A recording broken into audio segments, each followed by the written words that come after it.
What is up, everyone? It's Quinn here, and in this video I'm going to be going through my Week 17 top 36 wide receivers and also splitting these wideouts up into different tiers. I've already posted the running backs, so go check that one out after this if you are interested. Quarterbacks, tight ends, and defenses will be out tomorrow. If you guys enjoyed the video, just do me a huge favor and hit that like button. But let's dive right into tier 1 here. I have 5 wide receivers here in tier 1.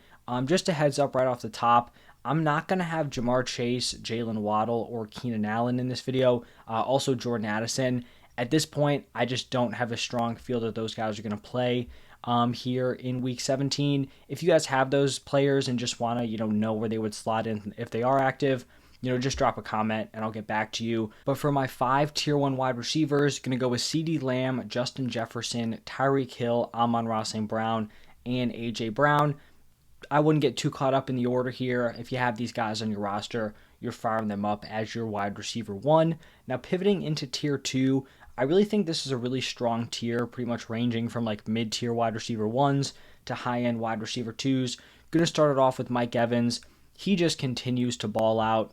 2 touchdowns in Week 16. Super impressive performance out of Mike Evans when it seemed like a lot of people were kind of fading off of him heading into the season. He was getting up there in age. The quarterback situation was up in the air. He has really come through and been very impressive.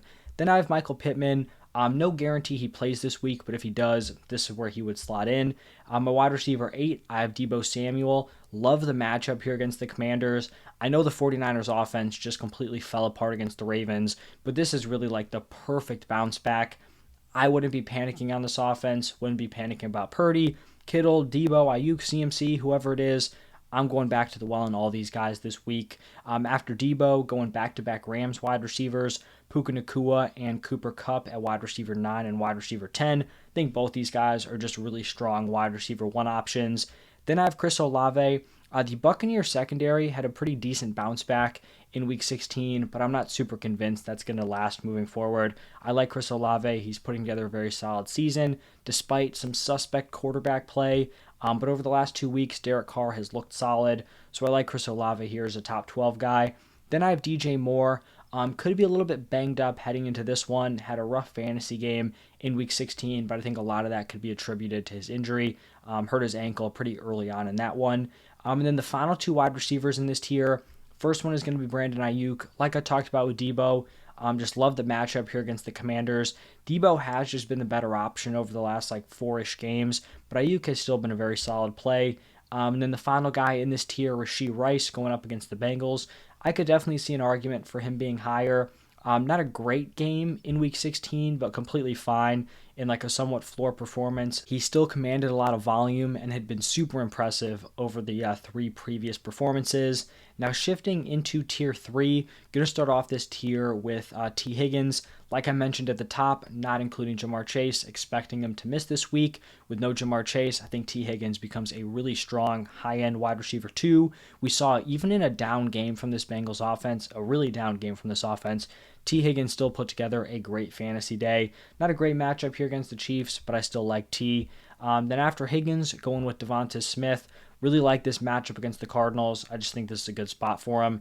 Then I have Stephon Diggs. Honestly, just a tough guy to rank because, 5-6 weeks ago, Stephon Diggs would have been locked in that tier 1 territory. He's just really fallen off over the last 5-6 games. Not a great matchup here against the Patriots, but it's really not the matchup I'm concerned about. It's just what Stephon Diggs are we getting? Is he really starting to slip, or is this just some really bad run of luck? Who knows? Going to be a mid-tier wide receiver 2. I feel like it's kind of a fair spot, balancing the floor we've seen recently, but also the upside he could have as Josh Allen's wide receiver 1. After Diggs, another kind of veteran wide receiver who's not having a great fantasy year, Davante Adams. Just a really rough kind of overall passing performance from the Raiders in Week 16. If you're not completing the pass after the first quarter, it's going to be very tough to support your fantasy weapons. Still believe in the talent of Davante Adams, and I like him as a mid-tier wide receiver 2. I know the Raiders want to establish the run, but I don't think it's going to be as skewed as we saw in Week 16. After Davante Adams, I have Amari Cooper, and Cooper is honestly a pretty tough guy to evaluate this week because he's coming off of just the monster Week 16 game, just a nuclear performance. He's really started to, kind of up his volume, up his production with Joe Flacco coming in at quarterback.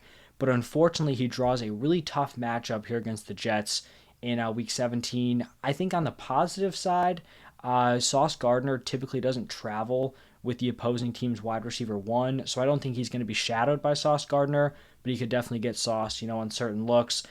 I'm just willing to ride the hot hand here. I'm not going to get crazy and throw him in as like a wide receiver one, but I think mid-tier wide receiver two is a fair ranking. Then I'm going to have DK Metcalf. Hasn't been like a super high ceiling option this season, but has been solid. He has a pretty decent matchup here against the Steelers, and I do think he should be the top ranked Seahawks wide receiver. After DK going with Zay Flowers, he had the rough game in Week 16, a great bounce back, in Week 15, a great bounce back here in Week 16. Not a great matchup against the Dolphins, but I just really like Zay Flowers. Really started up his production once Mark Andrews went down, and he was actually going to be my last wide receiver in Tier 3. Now shifting into Tier 4, my back-end wide receiver 2s, and then my high-end wide receiver 3s. So starting it off with Calvin Ridley, I will say that if Trevor Lawrence is healthy, you could probably make a strong argument that Calvin Ridley belongs in Tier 3. Even if Trevor Lawrence isn't healthy and doesn't play this week, I still think Ridley's playable as like a fringe wide receiver 2 option. Then we have Courtland Sutton, left Week 16 with a head injury. Not sure if he's going to be able to give it a go. If he can play, like the matchup here against the Chargers, pretty much where I've had him ranked in previous weeks, like back end wide receiver 2. The Nico Collins at wide receiver 24. This is honestly kind of like a placeholder ranking because if CJ Stroud's not able to play, I would probably bump him a few spots, probably bump him out of this tier entirely into Tier 5.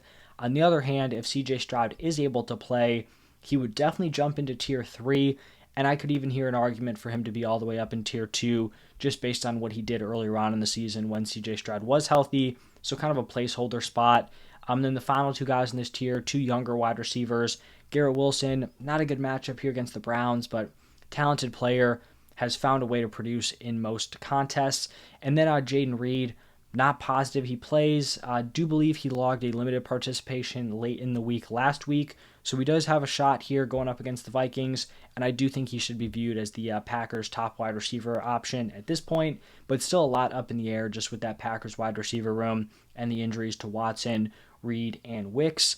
Now looking at Tier 5, my Tier 5 wide receivers, going to start off this tier with Chris Godwin, has just seen a really nice uptick in volume over the past 3 games. Baker's cooking. I think this is a good spot to play Chris Godwin as a high-end wide receiver 3. Then I have D-Hop. He's coming off of back-to-back not-so-great games. We've kind of seen this, though. He doesn't have a super high weekly floor, but he can still deliver those ceiling games, so that potential is still out there. Then I'm going back-to-back Seahawks wide receivers, Tyler Lockett, JSN. I think both these guys are relevant as wide receiver 3s. And then the final guy in this tier, making his debut in the top 36 wide receiver rankings in the final week, going to be Demarcus Robinson. He has logged 4 straight solid games. At this point, I definitely can't go out here and say that his production has been like a total fluke. Now, do I expect him to score a touchdown in every single game he plays in, which is what he's done over the past 4 games? No, but I mean, he's running routes, comparable to Puka Nacua, Cooper Kupp. They're just running pretty much entirely with 3 wide receiver sets. So the opportunities have been there. He's capitalized on it. I feel like at this point you ride the hot hand, and I do like Demarcus Robinson as a mid-tier wide receiver 3. Then we have Adam Thielen starting off Tier 6 here. Production has really fallen off, but had a decent Week 16. Then I have Romeo Doubs, and his ranking could definitely change based on the health of the Packers wide receivers. If he's the wide receiver 1, with Reed, Watson, and Wicks potentially all missing, he probably gets bumped into Tier 5. If you have like Reed and Watson back, I probably wouldn't even have him in these rankings. If one of those guys are back, then he'd probably stay here in Tier 6. After Dobbs, going with Terry McLaurin, and this is going to be contingent on Jacoby Brissett being the quarterback. I mean, we've seen some rough outings out of Terry McLaurin. The one strong game he had was when Jacoby Brissett took over in Week 15. It's not a good matchup here against the 49ers, so I would really want Brissett to be the quarterback if I'm trusting Terry McLaurin. After Terry, going with Demario Douglas. Had a rough game in Week 15, first game back after missing 2 with a concussion, but he bounced back in Week 16, solid performance. Prior to suffering the concussion, he had been giving you some solid outings, so I do like Demario Douglas as a back-end wide receiver 3. And then I guess it's top 37. I just threw up the two Steelers wide receivers, Deontay Johnson, George Pickens. I feel like some people are going to be going way overboard on George Pickens after his huge week 16. It was a great game. He had two big plays. I just don't think that's something we're going to see, week after week. He had been on a pretty long stretch of disappointing production, so one huge boom game isn't going to sway me. Deontay had been the more consistent option, but there's no doubt that Deontay Johnson doesn't have the weekly ceiling as a guy like George Pickens.